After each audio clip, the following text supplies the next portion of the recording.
और ब्रेक के बाद स्वागत है आपका। अब रुख करेंगे अपना हिमाचल की खबरों की ओर। हिमाचल में सरकारी विद्यालयों में पढ़ने वाले मेधावी छात्रों को विदेश यात्रा का मौका मिलेगा। मुख्यमंत्री सुखविंदर सिंह सुक्खू ने आधिकारिक आवास ओक ओवर से 50 बच्चों के पहले ग्रुप को 2 देशों की यात्रा के लिए रवाना किया। समग्र शिक्षा के तहत इस शैक्षणिक यात्रा में बच्चे कंबोडिया और सिंगापुर का भ्रमण करेंगे। इस यात्रा में प्रदेश के शिक्षा मंत्री रोहित ठाकुर के साथ अधिकारी और कुछ शिक्षक भी मौजूद रहेंगे। तो वहीं इस मौके पर सीएम सुक्खू ने कहा कि हिमाचल सरकार ने एक ऐतिहासिक पहल शुरू की है।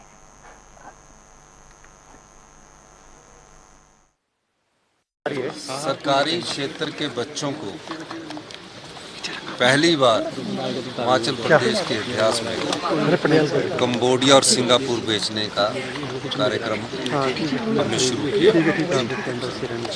अभी तो इन 2 देशों में जा रहे हैं और जिन बच्चों ने मेरिट हासिल की है, जिन्होंने गांव के स्कूल में पढ़कर मेरिट हासिल किया, उन बच्चों का सिलेक्शन की गई है और सबके मेरिटोरियस बच्चों को हमने पहली बार मौका दिया। हम ये चाहते हैं कि बच्चे जब घूमने जाएंगे, भ्रमण पर जाएंगे, तो उसमें ज़्यादा सीखते हैं। धीरे धीरे इस योजना का लाभ और बच्चों को भी हम देंगे। मुझे खुशी है कि हमारी जो शिक्षा में हमने जो व्यवस्था परिवर्तन किया, उसके सार्थक परिणाम आने शुरू हुए हैं। 2 वर्ष पहले जो हम 23वें स्थान पर पहुंच गए थे, आज शिक्षा में गुणात्मक सुधार करने के बाद हम असर के द्वारा पहले नंबर पर आए हैं और बच्चे हिमाचल प्रदेश का भविष्य है। आने वाली पीढ़ी जो समाज की सेवा करेगी, वो यही भविष्य के हमारे बच्चे हैं।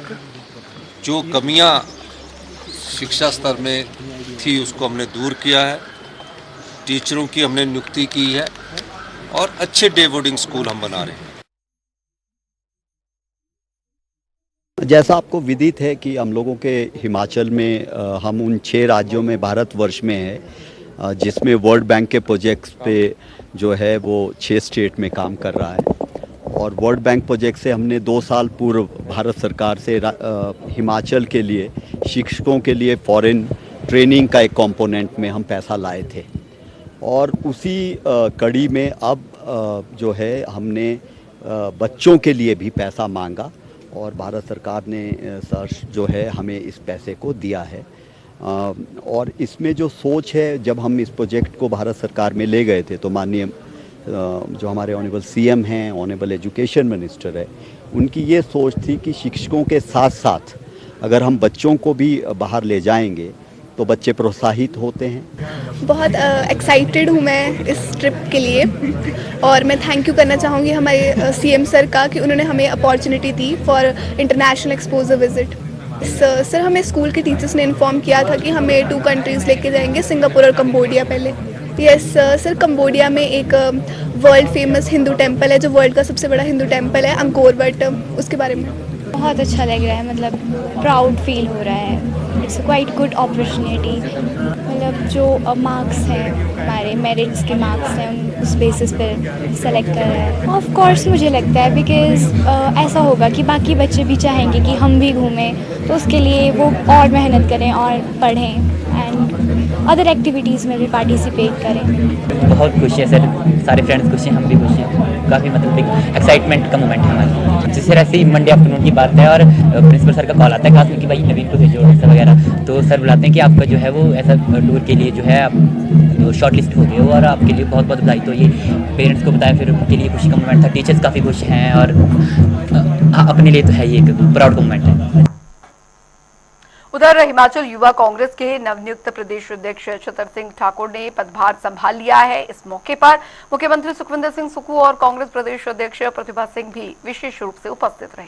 साथ ही सीएम सुक्खू ने छतर सिंह ठाकुर को शुभकामनाएं दी। उन्होंने कहा कि सरकार की नीतियों को जनता तक पहुंचाने में युवा कांग्रेस की बड़ी भूमिका रहेगी।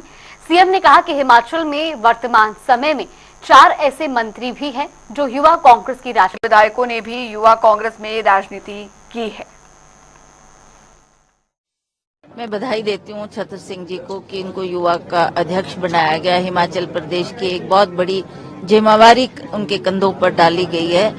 तो मैं समझती हूँ कि उन्होंने बहुत लंबे अरसे तक संगठन की सेवा की है और मैं उम्मीद करती हूँ उनसे कि वो इसी तरह से अपने युवाओं को जोड़कर प्रदेश को आगे ले जाने के लिए, संगठन को मजबूत करने के लिए और सरकार ने जो काम किया है उसका प्रचार करने के लिए अपने युवाओं को निर्देश देंगे और इस काम को सफलतापूर्वक करेंगे। तो वहीं हमीरपुर में पीएनबी बैंक की ओर से 2 दिवसीय एक्सपो का आयोजन किया गया, जिसका शुभारंभ हमीरपुर के उपायुक्त अमरजीत सिंह ने किया, जिसमें पहले दिन बैंक की ओर से 10 करोड़ रुपए से अधिक लोगों को ऋण वितरित किए गए और इसके अलावा जिन लोगों के लोन सैंक्शन हुए हैं उपायुक्त ने उन्हें सैंक्शन पत्र वितरित किए हैं। इस मौके पर दिल्ली पंजाब नेशनल बैंक के सहायक प्रबंधक आनंद कुमार सहित बैंक के पदाधिकारी और कर्मचारी मौजूद रहे। जैसा कि अभी यहाँ बातचीत हुई है, all over India PNB housing expo को, लोन एक्सपो को आयोजित कर रहा है। 2 दिवसीय ये कार्यक्रम है। 7 और 8 की तारीख को हमीरपुर में भी इसका आयोजन किया जा रहा है। 2 तरह के इसमें कंपोनेंट्स है, हाउसिंग लोन का और नॉन कन्वेंशनल एनर्जी सोर्सेज का, विशेष तौर पे सोलर एनर्जी का, सोलर सिस्टम्स का, रूफटॉप सोलर सिस्टम है, गीजर्स है, वाटर कूलर्स, हीटर्स है और इसके अलावा अन्य प्रोडक्ट्स जो कि पीएनबी के हाउसिंग लोन से रिलेटेड है।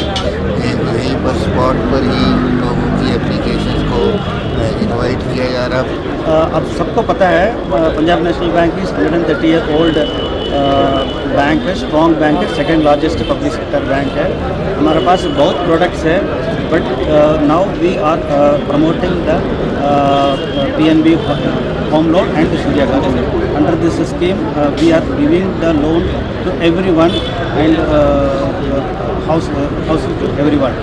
मतलब इसमें बहुत कम रेट में, मतलब we want to specifically this Hamirpur citizens के लिए हेल्प करने के लिए we are come here and all I request all the public of this Hamirpur district to avail this opportunity and improve that. 7 और 8 के लिए ये एक्सपो शुरू किया है। इसमें आपका सोलर ऊर्जा से संबंधित और हाउसिंग लोन से अभी हमारे जो आज डिसबर्समेंट की जो फिगर रही है करीब आज के लिए 10 करोड़ प्लस है, जिसमें से हमने 5 या 6 सैंक्शन लेटर अभी ऑन द स्पॉट दिए हैं और बाकी का कुछ एप्लीकेशंस हमारे पास रिसीव हुई है जिनका हम प्रोसेस कर रहे हैं और ये आंकड़ा करीब हमारा जो है 25 करोड़ के आसपास पहुंचेगा। और जो सोलर ऊर्जा का है वो 100 एप्लीकेशंस हमारी प्रोसेस के अंदर हैं, जिसमें करीब 2 करोड़ की फाइनेंसिंग असिस्टेंस लोगों को ऑन द स्पॉट दी जा रही है और सभी को सैंक्शन लेटर दिए जा रहे हैं। उधर आपको बता दें, शिमला में बीजेपी प्रदेश अध्यक्ष डॉक्टर राजीव बिंदल ने बजट को लेकर बयान दिया है। कहा कि सन 2025 से 2026 का बजट जो पीएम मोदी के मार्गदर्शन में और केंद्रीय मंत्री निर्मला सीतारमण की ओर से प्रस्तुत किया गया है, ये बजट देश के 140 करोड़ देशवासियों के विकास का बजट है, किसान बागवान का बजट है। आगे उन्होंने क्या कुछ कहा, सुनिए। सन 2024-25 का बजट जो श्रद्धेय नरेंद्र भाई मोदी जी के मार्गदर्शन में बहन निर्मला सीतारमण द्वारा प्रस्तुत किया गया, वो देश के 140 करोड़ देशवासियों के विकास का बजट है। वो किसान का, बागवान का बजट है। उसके उत्पादों का उचित मूल्य मिले, इस दिशा में महती कदम इस बजट के अंदर उठाए गए हैं। विभिन्न प्रकार से किसान बागवान की आमदनी बढ़े और उसका उत्पाद बढ़े और उत्पाद जो है वो प्रोसेसिंग के अंदर आए और उसका दाम और अधिक बढ़े, इस दिशा के अंदर इस बजट के अंदर माकूल प्रावधान है।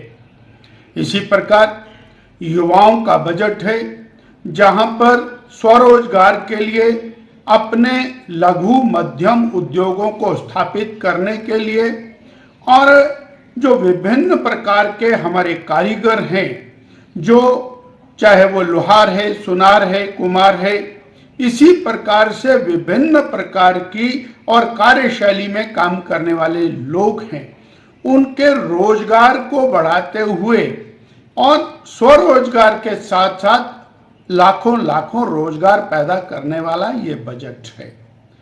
ये बजट और महिलाओं की भागीदारी विकास में बढ़ाने वाला बजट है और इसमें लक्ष्य रखा है कि 70% महिलाओं को और स्वरोजगार के माध्यम से आगे बढ़ाते हुए, उत्पादकता के माध्यम से आगे बढ़ाते हुए देश के विकास में शामिल करने वाला ये बजट है। और चलिए अपना हिमाचल की खबरों में फिलहाल के लिए बस इतना ही। यहाँ पे रुकते हैं छोटे से